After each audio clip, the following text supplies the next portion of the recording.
The governor is urging people to follow local evacuation orders if issued, but that's a practical nightmare for the homeless.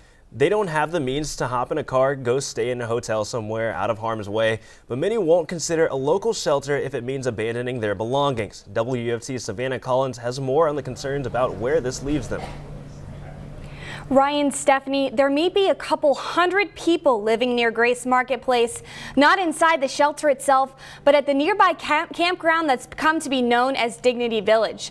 There are ongoing safety concerns about what would happen if another Hermine or a worse storm were to pass overhead. I feel very vulnerable. When you're inside a home, it's a little safer, but when your only shelter is a tent, it's you feel a lot more likely that something unpleasant could happen.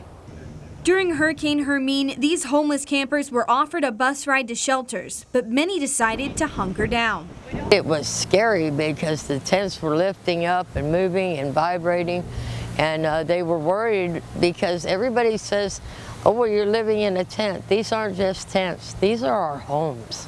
After Hermine, the city announced it may have to cap the number of people at Dignity Village for safety reasons. And please, don't take all my dignity away.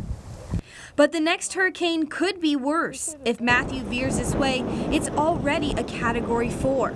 People need to take this seriously. And I know that Hermine, you know, we kind of made a fuss about it and it was not that big a deal.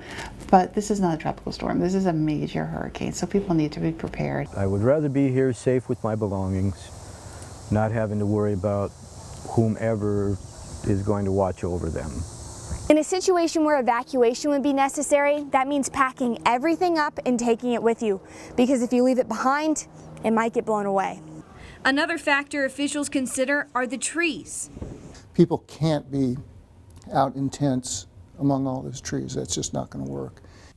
The only death blamed on Hermine was a homeless man in Marion County, camping in the woods behind a convenience store when a tree fell on his tent. An emergency management team was meeting this afternoon to come up with a plan of action for the city if Matthew becomes a threat as far inland as Gainesville. Reporting live from the newsroom, Savannah Collins, WUFT News.